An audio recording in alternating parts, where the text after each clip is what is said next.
infamous ancient manual, obsessed with a deadly mission: to prosecute, torture, and kill witches. And you can have this hammer. You can use it to smash them. For 2 centuries, the book helps ignite a reign of terror. Behind it, tales of madness, forgery, and scandal. What forces fueled its power? How and why did the book endure more than all others of its kind? And as soon as you accept the notion that there is this vast, hidden, secret conspiracy of devil worshippers, a small town can be engulfed in full-fledged witch panic. Now an international team unlocks the bizarre secrets and fatal allure of the Witch Hunter's Bible.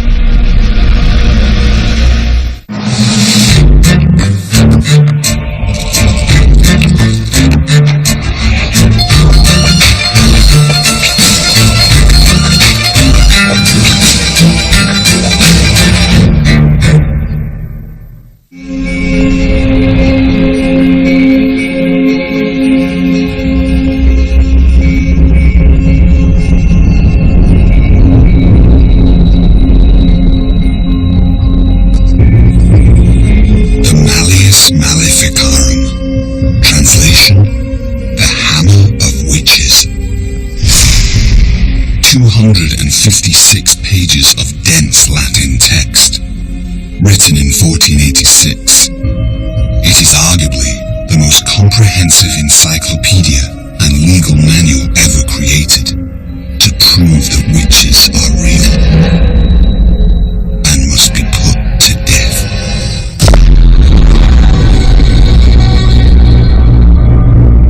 Provides a authoritative text that other people can use to understand witchcraft, to make sense of this phenomenon.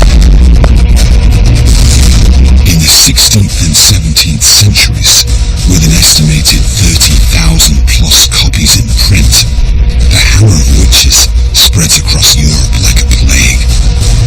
In time, the book's ideas even reached the New World. By the end of the witch craze, the Hammer helped send an estimated 60,000 victims to their deaths. But how did it become such an infamous and deadly witch hunter's Bible? The Hammer didn't invent the witch hunt. Europe's first major witch hunts predate the book by more than a century.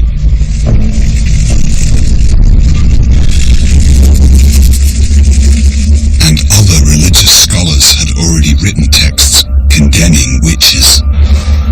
Yet to this day, over half a millennium later, no other medieval book on witchcraft is more notorious, read, or debated than the Malleus Maleficarum. What are the secrets to its enduring legacy? What drove its influence and allure? The witch hunting activities of the 1500s and early 1600s are driven by the intellectual ideas that are popularized by the Malleus. Malleus Maleficarum went through many editions, was read by lots of people, and there are certainly a great many people who had known about witchcraft previously, may have had some doubts about it, and now they get persuaded. Now, a team of international experts, translators, and medieval scholars are investigating, examining original editions and detailed facsimiles on 2 continents, uncovering rare documents and following the trail of evidence to answer the question, why was the Hammer of Witches so powerful? The evidence begins over 500 years ago with one of the most notorious witch hunters in history, a man some call deviant, even mad.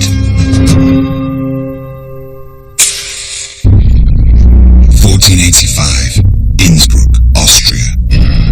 48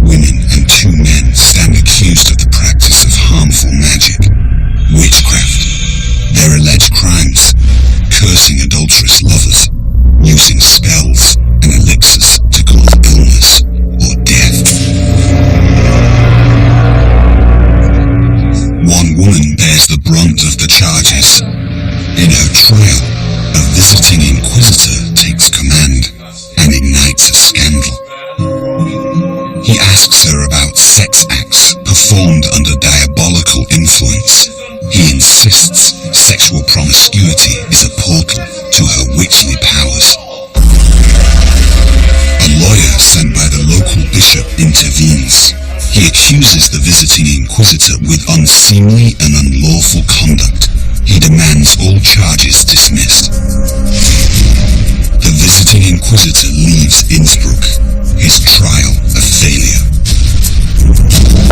He is Heinrich Kramer, Latin name Instautorus, a famed inquisitor, and future author of The Hammer of Witches.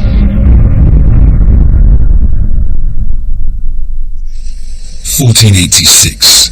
Fresh from his failed Innsbruck trials, Heinrich Kramer Instautorus begins his masterwork, a book to prove that witches are driven by weakness and lust, vessels by which the devil is made flesh, witches who must be rooted out and burned. It will be Heinrich Kramer's ultimate vindication, a book of vengeance, forever silencing his critics and persuading the world. His witch hunter's Bible.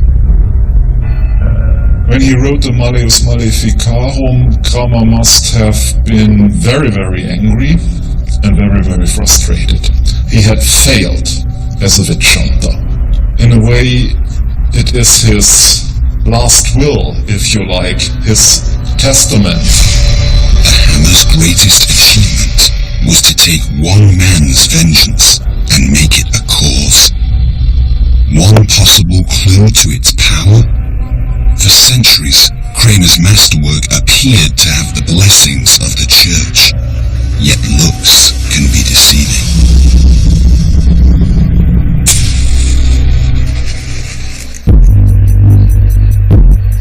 November 2009, Berlin. Roughly 400 miles from where the Hammer of Witches was born, the German Historical Museum. Searching for evidence that might explain the book's unusual success, Malleus investigators Dr. Johannes Dillinger and Dr. Andre Schnitter want to examine two copies up close.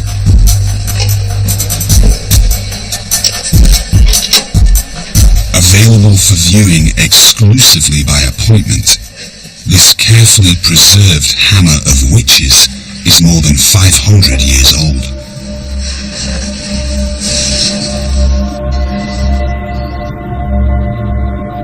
Any quest to understand the book's success must begin with a critical document contained inside it. Some have seen it as the most powerful endorsement the Hammer ever received from the church itself. It's called a papal bull. Similar to a royal proclamation, a papal bull is a document signed by the Pope stating an official church doctrine. It remains one of the most notorious bulls in history. The Summus Desiderantus, known as the Witchcraft Bull. The bull states two important points. First, it warns against witches. This bull described what witchcraft actually is, what witches do. They make, in some magical way, hail and thunderstorms. We make people and livestock infertile. They kill and maim.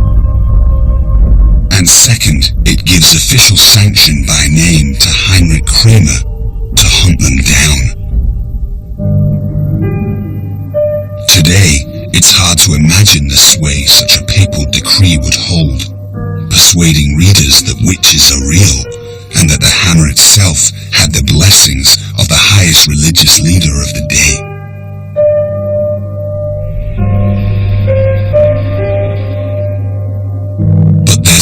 problem. As the investigators zero in, the bull is more notable for what it doesn't say. At no point does it mention anything about the Hammer of Witches. The Papal Bull is dated 3 years before the Hammer was published. So why is it included in nearly all editions?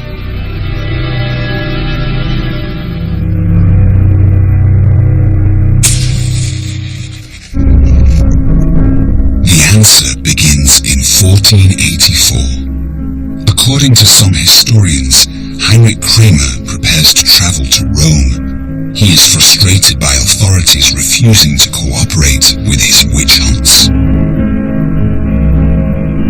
He brings a letter arguing for permission to prosecute witches under full sanction from the Pope. Kramer also brings an undisclosed sum, payment to help persuade the Vatican to agree to his request. Kramer's letter works. It becomes the foundation for the Summis Desiderantes.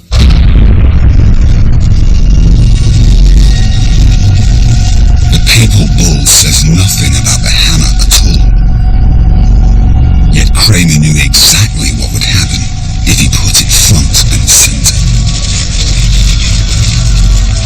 This bull came in very, very handily because it suggested that the Vatican was perfectly all right with everything the Malleus Maleficarum had to say. For the investigation team, the misleading bull reveals a striking possibility that the Malleus Maleficarum success had nothing to do with certified papal approval, but everything to do with the master manipulator, Heinrich Kramer, a man obsessed with silencing his critics and changing forever the way the world saw witches, an evil that must be stopped.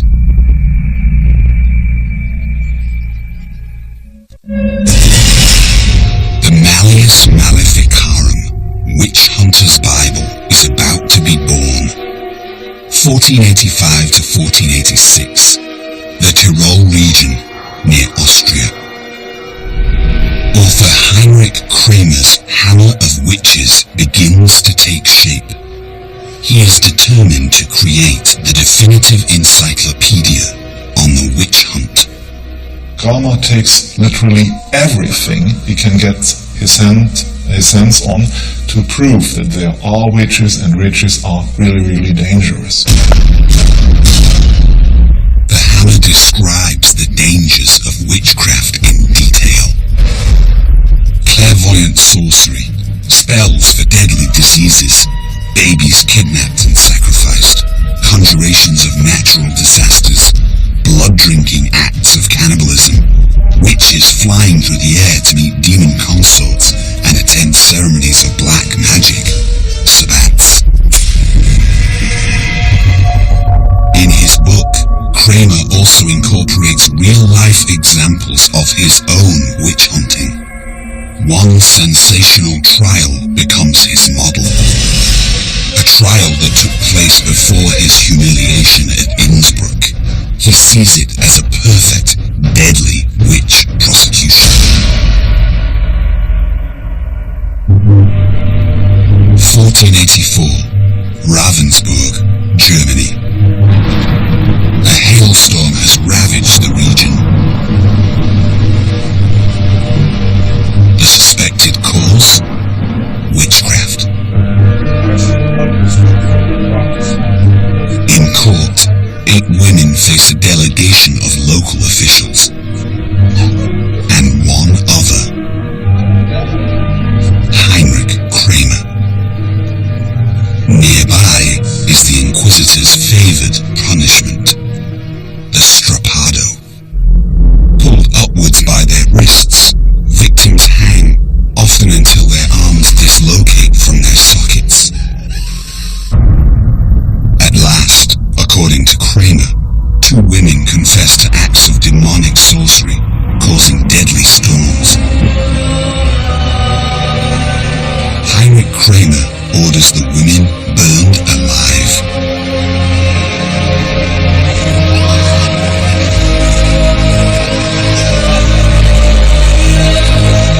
For Kramer, Ravensburg is a great success.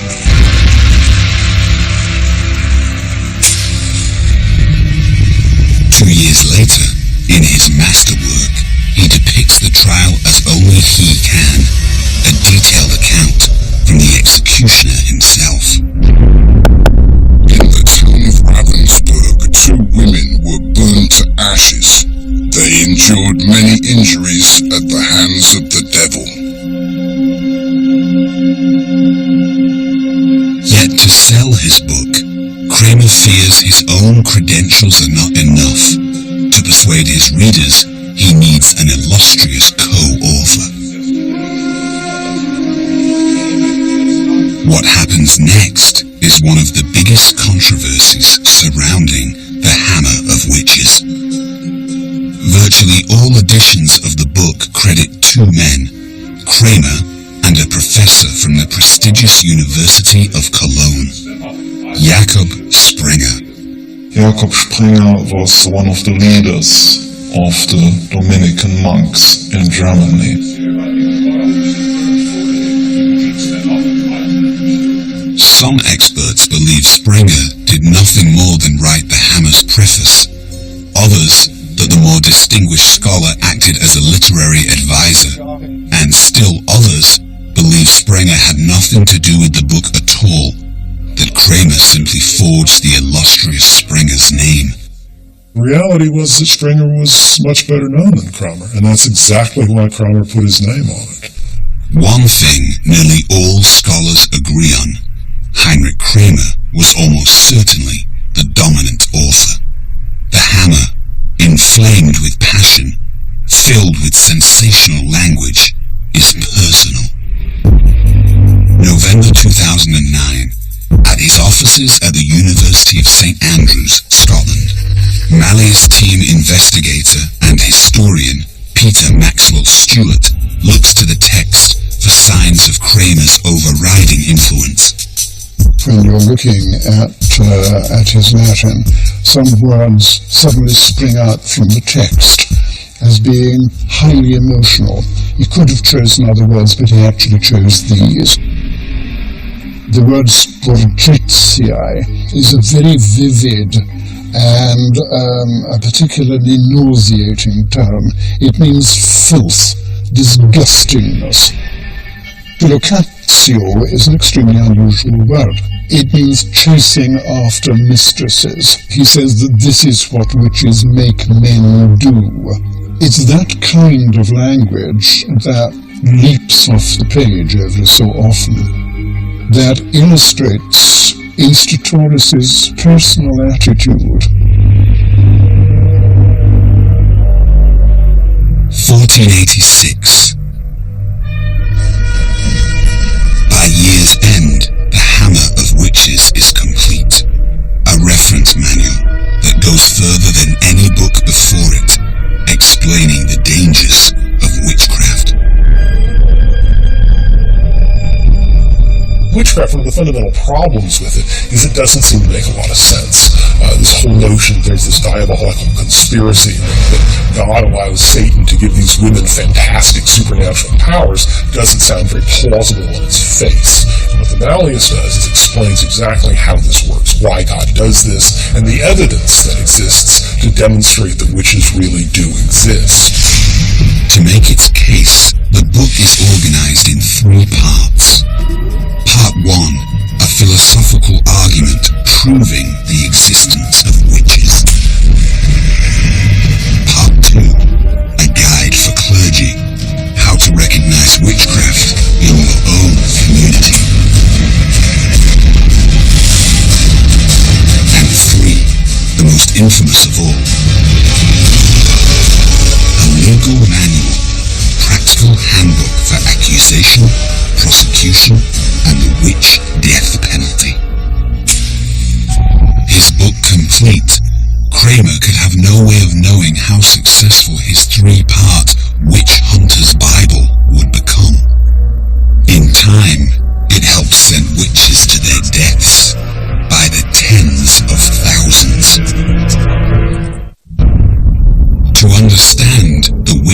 Luther's Bible's deadly impact, scholars examine the way the world saw witches, both before and after Heinrich Kramer Institoris's Hammer of Witches. Isolated accounts of witch hunting date back to the Dark Ages. Europe's first widespread witch craze erupts in the mid-1300s, a century before the hammer. As witch hunting spreads, it also changes. What began as an effort to stamp out pagan sorcery, the conjuring of weather, healing and practical magic, transforms into a far more dangerous hatred. Witches morph from heathens into satanic heretics. By the time of the Malleus Maleficarum Hammer of Witches in 1486, there is still much debate over exactly how witches get their demonic powers. Up to the time of the Malleus, people disagreed very strongly, even people who believed in witches. The hammer provides the answers. To the question, how does Satan corrupt humans? The hammer's answer is frightening. He makes them his accomplices, and lusty women are the most likely accomplices of all. Carnal lusting is insatiable in them, and for this reason they cavort with demons.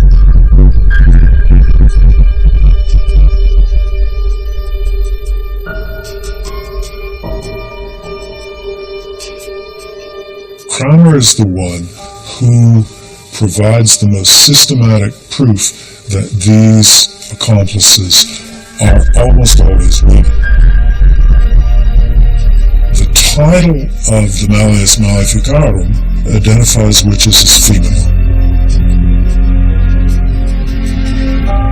Kramer himself says that he refers to female witches rather than to generic or even male witches.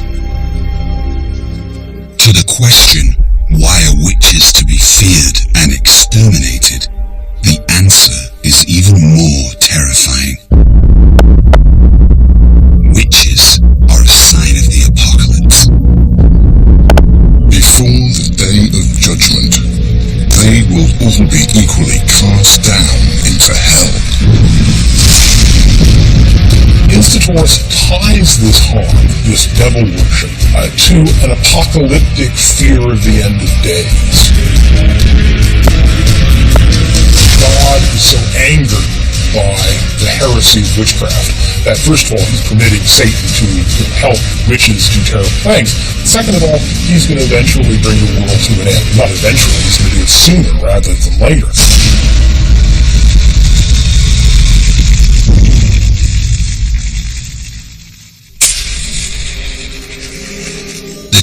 Region, December 1486.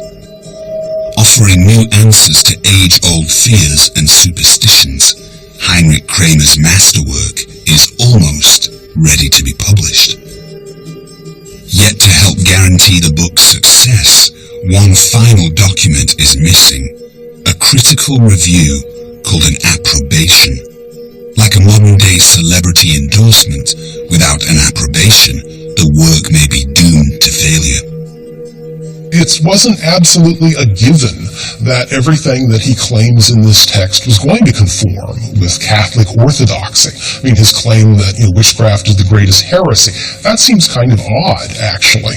And so I think that he may well have legitimately been concerned that there was something kind of sketchy about some of his claims, and so he wanted the faculty to give its endorsement. Heinrich Kramer wants an approbation from one of the most prominent religious schools of his time, the University of Cologne. Conveniently, his credited co-author, Jakob Springer, is one of Cologne's most respected professors. Malleus scholars are divided on what happens next. Some say Springer and Kramer approach the school asking for a written written endorsement. Sprenger's authority makes it an easy sell. and several scholars sign the approbation. Others say Kramer goes alone, impatient, demanding. He doesn't get what he wants. Incredibly, he falsifies signatures and later puts them in print. Yet would Kramer have dared such a blatant lie?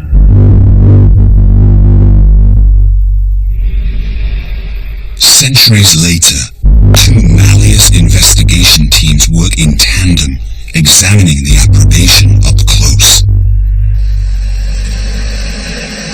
Berlin, only a few hours' drive from the University of Cologne. At the German Historical Museum, Drs. Dillinger and Schneider look for signs of forgery. Meanwhile, in Washington, D.C., Malleus historians Drs. Hans Brodel and Christopher Mackey plan to inspect the approbation in one of only several Hammer First editions in the United States. Kept at the Library of Congress under strict security, this copy was rebound centuries later, yet inside it is intact, dated 1487. The Hammer's approbation contains two parts. The first is a specific review of the book, signed by 4 Cologne scholars, witnessed by a notary. The second part is merely a vague approval of witch hunting in general, signed by 8 scholars. And for these signatures, the notary was absent. The notary responsible admits that he wasn't actually there to witness the signing of the second bunch of signatures, and that's a little strange. That's what a notary's supposed to do. And other evidence questions the signature's validity. At least 2 people who signed it later on claimed that they had not done so. And this would of course suggest that this is in part a forgery. Yet even if the signatures are real, they may not be what they seem. In fact, there's this one gentleman, Andreas, who even admits that he endorses the book only at first glance. He admits that he has not read the document carefully, and I think that's probably characteristic of quite a number of these guys. All told, the implication is alarming. The only religious scholar who specifies he did read the book carefully is a Cologne senior professor, and he finds it disturbing. He says this is decidedly not a book many people should read. This is a book for experts. So he does consider this book, well, let's say problematic, maybe even dangerous. The approbation is included in virtually every copy of the Malleus Maleficarum. To all who read the book, there would have been no reason to doubt such a powerful endorsement. The approbation helped make the Hammer of Witches a phenomenon.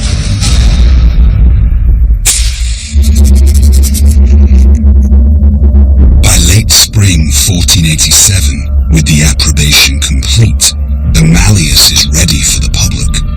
Originally printed in the town of Speyer, Germany, the Witch Hunter's Bible is about to be unleashed.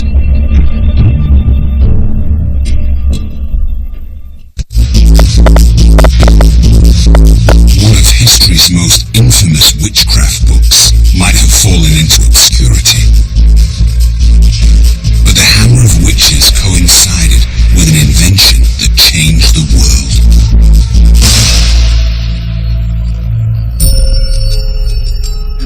Kramer was influential in part not only because he was systematic, but also in part because he knew how to exploit the technology of printing. After the introduction of the Gutenberg press in 1454, authors could disseminate knowledge widely.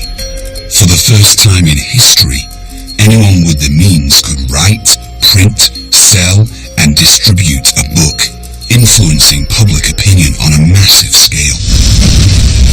With 150 copies released in its first print run, followed by hundreds more, promoted and sold to church and secular officials, local clergy, universities, and libraries, the Hammer of Witches spreads like a blaze. In time, some estimate it sells more than 30,000 copies. The Hammer hits the public at the dawn of the 16th century, a volatile era of clashing nations and epic wars. A time when the Catholic Church faces some of its greatest internal strife, and the Protestant Reformation is brewing. Into this chaos, the book's descriptions of apocalyptic witchcraft help create a culture of fear and suspicion. He was convinced, as were a large number of people at the time, that witches were on the increase. Satan's influence was growing within Europe, and that unless one did something about it, then Europe would be overwhelmed. Practices described in the Malleus become commonplace. Posting notices on town doors, inciting villagers to name names, invasive interrogations, how to use torture, and when to institute the death penalty. Yet from its first printing, not all approve of the Hammer's ideas. Over the next decades, a few critics raise strong objections. Almost immediately, there are folks ready to stand up and say, this doesn't make any sense. But it is not enough. Violent witch hunts continue across northern Europe, wreaking havoc in Switzerland, France, Germany, and beyond. Read widely, the Malleus helped spark a new scourge of persecution, torture, and death.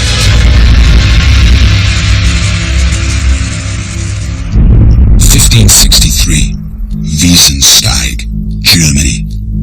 Less than a century has passed since one of the Hammer of Witches' most notorious trials. The so-called demonic hailstorm of Ravensburg. The same accusation strikes again. This time, a prominent nobleman rounds up a group of women, accusing them of the identical crime, conjuring the devil to create a crop-destroying hailstorm. Incited by the noble landowner, the case bears two of the most critical elements necessary for any witch hunt: panic and patronage.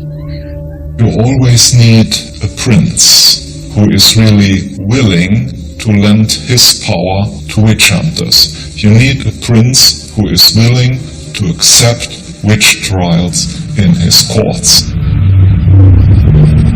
In addition, in close-knit communities, blaming neighbors for unexplained phenomena makes sinister sense.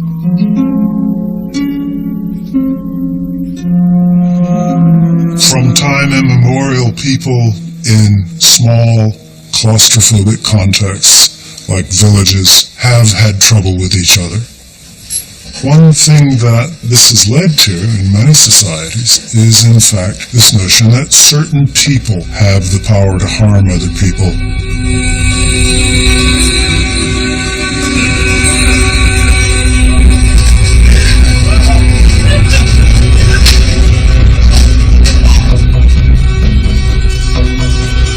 In a festering witch hunt, hysteria feeds upon itself. The common people are eager to come forward and identify known malefactors. She's a witch, she's a witch. People are buying into this notion of diabolic witchcraft. A small town can be engulfed in a full-fledged witch panic. Suspected witches are most often peasant women. Some practice herbal medicine, others perform supernatural conjuring. Some are mentally ill. Many are simply beggars. Their only crime? Poverty. According to the Hammer, the weak are the most dangerous.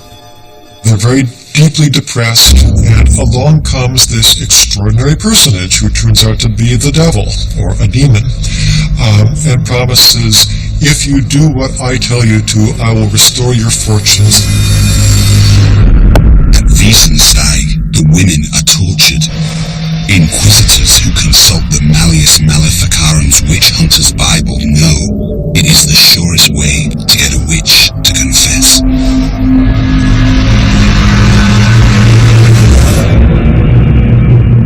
If the person does not confess the truth, a second or third day of questioning under torture. You can use torture to cause witches to name their accomplices. We know they have accomplices because they're part of this huge conspiracy. Among the worst devices, a head-boring iron helmet called the Skull Crusher, the Strappado, and a hand-smashing vice grip known as thumb screws. The Wiesensteig trials last for months.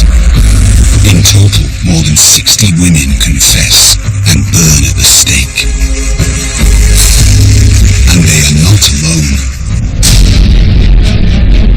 Some believe the Malleus Maleficarum inspires some of the worst acts of hatred against women in history.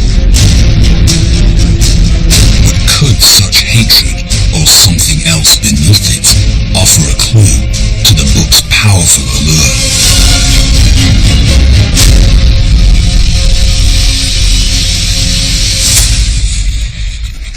November 2009. Across the English Channel, Malleus investigator Peter Maxwell Stewart believes hatred is not the author's true motivation. He looks to something more significant. The Malleus's lurid sexuality. In The Hammer, women's sexuality runs rampant. Women do more than seduce and fornicate with demons. Throughout the book, female lust is a portal to Satan. Sorceresses lying on their backs, naked above the navel, their limbs in arrangements suitable for that filthy act. They're also much more emotional than men, which stems in part from their sexuality. They can't control themselves, and a man is inadequate to the task. Then women are wide open to control by Satan. And that is partly, at any rate, why you find such an emphasis on sexuality in the Malleus. The book's indictment of female sexuality helps justify new rounds of persecution. Institor specifically says in the Malleus that we're living in an age of women, where women are running the show, where women's lusts and carnality are spreading horrible perversion everywhere. And I think that Institor finds this domination of women to be a terrifying prospect and something that absolutely has to get stopped. But could the book's unusual sexual content help explain its lasting impact? To understand the Hammer's fixation on sexuality, Malleus investigators examine a unique paper trail. A series of letters chronicle the most notorious sex scandal associated with the Hammer of Witches author. Letters written during Heinrich Kramer's failed Innsbruck trial. Everybody in Innsbruck, I think, would have been perfectly happy had he just proceeded against magic. And he starts talking about this, conspiracy of diabolic witches, women who are riding around at night. He's particularly fixated on female sexuality. I mean, why on earth would you be asking her all these questions about sex? This is actually kind of weird and creepy. He wants to say, this is typical of a witch's character. This is typical of a witch's behavior. To the extent that when we're trying a witch, we want to find out about that woman's background, because if she has a history of sexual irregularity, that buttresses the accusation of witchcraft. The letters, sent back and forth between the bishop, local authorities, and to Kramer himself, uncover a startling picture of Instatoris's behavior is extremely disturbing. He was riding roughshod over procedure. He was browbeating the accused. After the trial, Instatoris's behavior is even more disturbing. He lingers in Innsbruck, badgering accused women. The bishop sends further angry correspondence demanding that Instatoris leave. There's one famous letter in which the bishop warned Instatoris that there could be violent action, that the husbands of the accused could take violent action against him. The bishop who chased him out said he was actually a madman. This is the man responsible for the hammer of witches. Could such deviants have helped sell the Malleus Maleficarum's radical ideas? Some scholars note, like the racist lies in Hitler's Mein Kampf or other deadly propaganda, in many of history's most hateful texts, the more outrageous the prejudice, the more successful the persuasion. One thing is certain. By the dawn of the 17th century, the hammer's legacy of persecution has spread further. As the witch hunt hysteria makes history in the English-speaking world, there, in some of the most fabled witch trials ever, the ideas behind the Malleus Maleficarum make one of their final, indelible marks.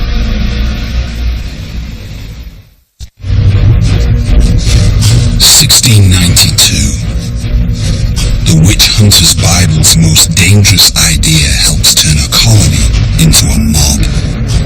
Two communities make up the region of Salem, Massachusetts.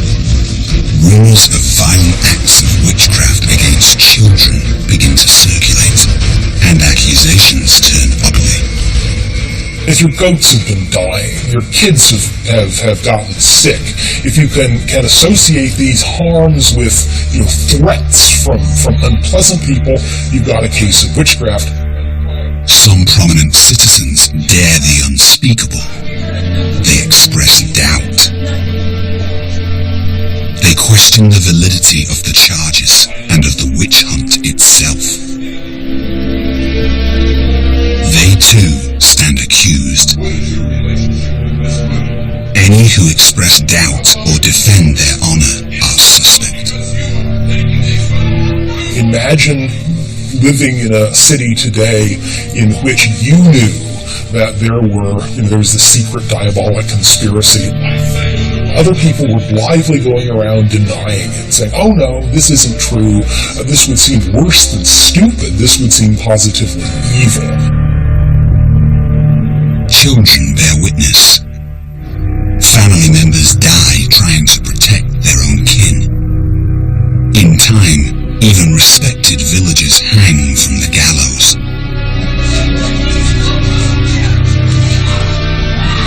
In less than 1 year, town officials arrest 150 people, convict 29, and put 19 to death. Theories for the witch frenzy range from moldy, hallucinogenic grain to cultural repression. Even slave ghost stories.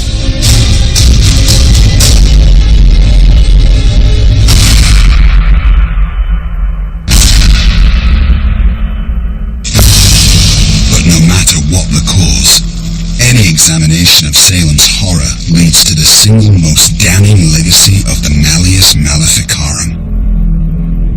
A simple idea hammered home in the book. That disbelief itself equals heresy. Put another way, questioning the very existence of witches makes the skeptic an accessory to the crime. Any text that begins with the bold statement that not to believe in witches is the worst of heresies, I mean, that's an extremely provocative statement.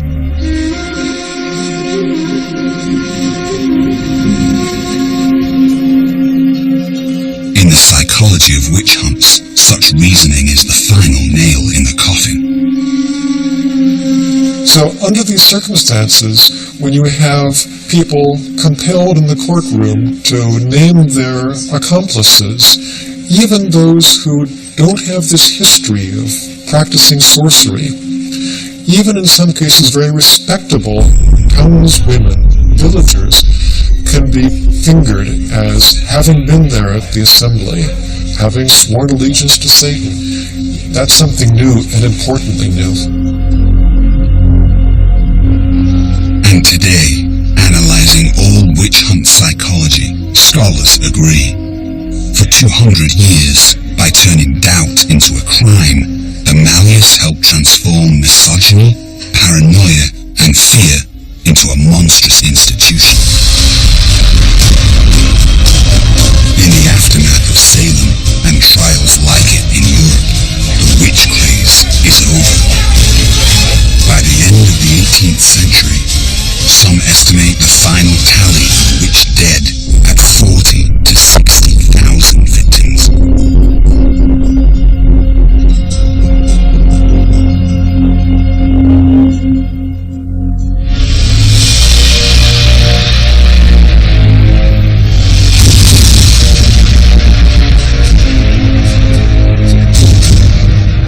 In the dark history of witchcraft, one unforgettable figure blazes through.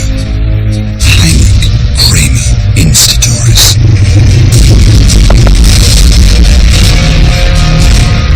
Haunted by scandal, he devoted himself to a book of vengeance. A witch hunter's Bible obsessed with a single